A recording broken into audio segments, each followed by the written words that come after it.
Avatar de feu et de cendres marque un tournant décisif pour la saga de James Cameron, positionnant Kiri et Eywa sur le devant de la scène. Tu vas m'écouter très attentivement. Tu vas l'aimer, cette histoire, c'est garanti. Bagarre, duel, torture, vengeance, géant, monstre, poursuite, évasion, grand amour, miracle. Ce troisième film, très attendu de la saga, met en scène la famille Sully au plus bas après la perte de leur fils aîné, Neteyam, lors des événements de la Voie de l'eau. Contraints de mettre leur chagrin de côté alors que de nouveaux et d'anciens ennemis se rapprochent de toutes parts, les Sully se lancent dans leur aventure la plus périlleuse pour protéger les Na'vi. Bien que ce troisième film ait agacé certains fans en reprenant des éléments narratifs d'Avatar la Voie de l'eau, le film comporte néanmoins plusieurs moments charnières qui marqueront durablement la saga. L'un des plus importants de cette suite se situe dans son troisième acte, lorsqu'un personnage majeur prend conscience d'une vérité qui bouleverse sa vie, pour le meilleur ou pour le pire. Ce moment confirme des théories de fans de longue date issues d'Avatar la Voie de l'eau et pose les bases d'intrigues majeures pour Avatar 4 et 5. Kiri est à l'origine de nombreuses théories au sein de la communauté Avatar. Le personnage est introduit au début de La Voie de l'eau, où l'on apprend qu'elle est la fille du Dr Grace Augustine du premier film et qu'elle a été adoptée par Jake et Neytiri. Toutefois, les circonstances de sa naissance sont pour le moins inhabituelles. La jeune Na'vi est née du corps d'Avatar du Dr Augustine, soulevant de nombreuses questions sur sa grossesse et l'identité du père. Enfin, Avatar de feu et de cendres confirme la vérité sur la naissance de Kiri. Non seulement elle est née du corps d'Avatar d'une femme humaine, mais elle n'a pas de père. Cette information est confirmée lorsque Kiri et la famille Sully rendent visite à leur tribu. Moat, la mère de Neytiri et chef spirituel de la tribu Omaticaya, révèle alors à sa petite-fille adoptive que sa naissance était un véritable miracle, l'œuvre d'Eywa. Cette révélation survient après que Kiri a communié avec les esprits de la nature de Pandora d'une manière inédite dans les films Avatar. Désespéré de sauver le jeune humain mourant, Spider, Kiri accomplit un rituel sans précédent, transformant radicalement le corps de son ami pour qu'il puisse désormais respirer l'atmosphère de Pandora. C'est un tournant majeur dans le conflit entre les Na'vi et les humains, car les envahisseurs humains peuvent désormais reproduire la mutation de Spider et se débarrasser de leur plus grande faiblesse sur Pandora. Plus important encore, cela confère à Kiri un rôle bien plus important dans la suite du conflit. Sa naissance miraculeuse et ses pouvoirs extraordinaires la distinguent comme l'élu d'Eywa. De nombreuses histoires de l'élu suivent un chemin similaire, avec une conception immaculée et des capacités surnaturelles. Bien sûr, les racines de ces histoires remontent à Jésus-Christ, dans la Bible. Parmi les exemples plus modernes, on peut citer Anakin Skywalker, dans la saga Star Wars, né de la Force et considéré comme l'élu de la prophétie. Kiri est clairement présenté comme l'élu de la saga Avatar. Sa naissance miraculeuse n'est pas son seul trait unique. Ses pouvoirs surpassent de loin ceux des plus anciens chefs spirituels de Pandora. À la fin du troisième film, Kiri commence à peine à comprendre l'étendue de ses capacités grâce à son lien surprenant avec Eywa. Se sentant éloignée de sa déesse, Kiri était limitée dans ses actions. Mais maintenant qu'elle a renoué ce lien, elle pourrait bien être l'élément crucial dans la guerre qui oppose les Na'vi à l'humanité.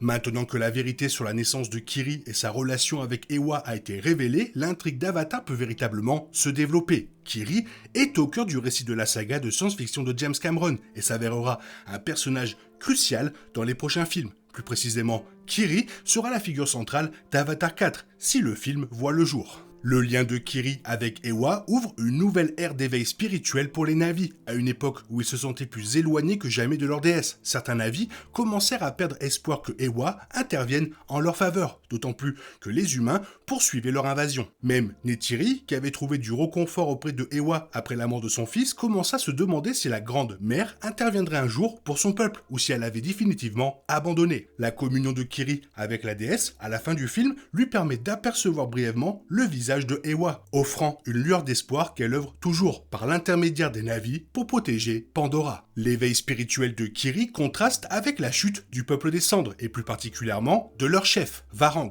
Lors de sa rencontre avec le colonel Miles Quaritch, Varang révèle que son peuple a abandonné Eywa après qu'une éruption volcanique a décimé une grande partie de leur tribu. Choisissant d'embrasser le feu à la place de Eywa, le peuple des cendres est devenu sauvage et violent, traquant ses semblables Na'vi et finissant par s'allier aux humains lors de leur invasion. Le destin du peuple des cendres aurait pu être celui des autres Na'vi, sans l'intervention de Kiri auprès d'Eywa. À travers son cheminement spirituel vers l'éveil, Kiri a prouvé que Eywa était toujours présente auprès d'elle et de son peuple, même si elle n'était pas aussi active dans leur vie qu'ils auraient souhaité. Ce sera sans aucun doute un élément clé de l'intrigue du prochain film Avatar, où Kiri occupera le devant de la scène avec Eywa.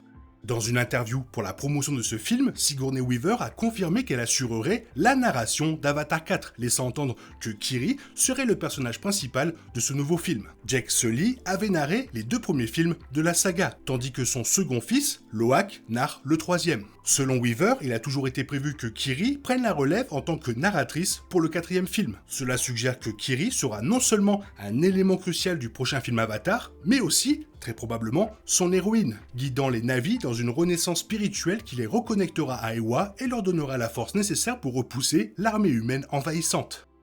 Dans Avatar, Norm résume Eywa à Jek, leur seule divinité, leur déesse, créatrice de toute vie, de tout ce qu'ils connaissent. Eywa, également connue sous le nom de Grande Mère ou Mère de tout, est la divinité unique vénérée par les Na'vi et considérée comme responsable de tous les sons et images de la planète. Les Na'vi la vénèrent comme la créatrice de toute vie sur Pandora, et quoique tout être vivant qui meurt lui rend son énergie. La série de bande dessinée Avatar The High Ground établit les 3 lois d'Eywa.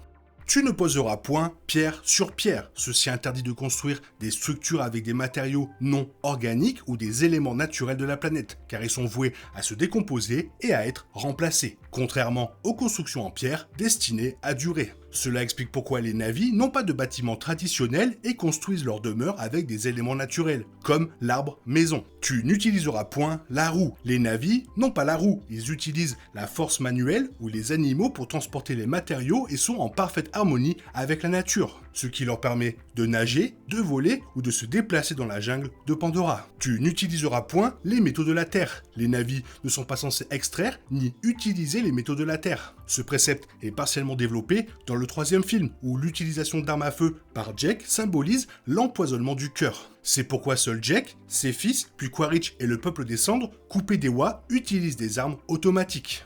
Pour les Na'vi, Eywa est présente en tout être vivant, et ils vivent eux-mêmes en Eywa, matérialisé par Pandora. Pourtant, Eywa n'est pas une figure mythique, mais un être réel, Pandora servant de corps à la divinité. Puisque Eywa est une entité réelle liée à la planète, les Na'vi et tous les êtres vivants indigènes peuvent se connecter par un lien neuronal. Eywa peut également conserver des souvenirs que les Na'vi peuvent revisiter et utiliser pour préserver les archives de l'histoire, de la culture et même de leurs proches. Les racines des arbres de Pandora communiquent entre elles par voie électrochimique, à l'instar des synapses entre les neurones, Pandora possédant même un réseau plus étendu que le cerveau humain. Ce réseau bioluminescent pourrait être comparé à des voies neuronales. Cela implique que la biosphère entière de Pandora possède au moins une forme de conscience, étant capable de réactions cognitives qui se concrétisent lorsque la faune de la planète se défend contre les envahisseurs. Les Na'vi considèrent souvent les actions les plus nobles, qu'elles soient glorieuses ou tragiques, comme l'expression de la volonté de Eywa. Lorsque Neytiri rencontre Jake pour la première fois, elle s'apprêtait à lui tirer dessus, mais lorsqu'un esprit de la forêt se posa sur son arc, elle s'arrêta. Puis, lorsque les esprits l'entourèrent, elle y vit un signe d'Eywa, lui ordonnant de le ramener à son peuple, déclenchant ainsi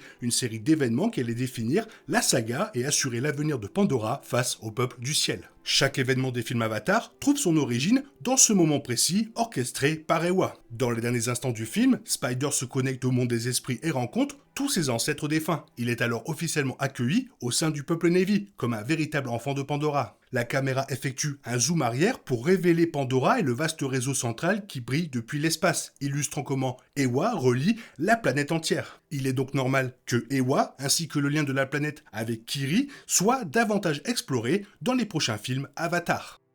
Le seul obstacle qui pourrait empêcher Avatar 4 de se concentrer sur Kiri serait un échec commercial du 3e film. La saga de science-fiction de James Cameron a déjà engrangé près de 6 milliards de dollars au box-office. Mais chaque film est extrêmement coûteux à produire. De ce fait, le réalisateur a évoqué ouvertement la possibilité que ce film soit le dernier de la saga Avatar. Pour qu'une suite voie le jour, le film doit impérativement égaler les performances de ses 2 prédécesseurs. Il est encore trop tôt pour dire s'il sera à la hauteur des 2 premiers films. Le film a réalisé un démarrage en dessous des prévisions lors de son premier week-end d'exploitation, mais a déjà rapporté environ 345 millions de dollars. Si certains analystes trop optimistes affirment que ce chiffre ne suffira pas à égaler Avatar ou La Voix de l'eau, les films de James Cameron sont réputés pour leur excellente longévité sur le box-office, continuant à bien performer après leur sortie. Avec le long week-end qui approche, il devrait connaître une baisse de fréquentation moins importante entre sa première et sa 2e semaine d'exploitation que la plupart des nouveaux films le reste de l'année. C'est de bon augure pour son succès. S'il continue à générer des recettes durant la période hivernale, généralement calme et peu concurrentielle, il égalera ses prédécesseurs, même s'il ne deviendra pas le film le plus lucratif de tous les temps.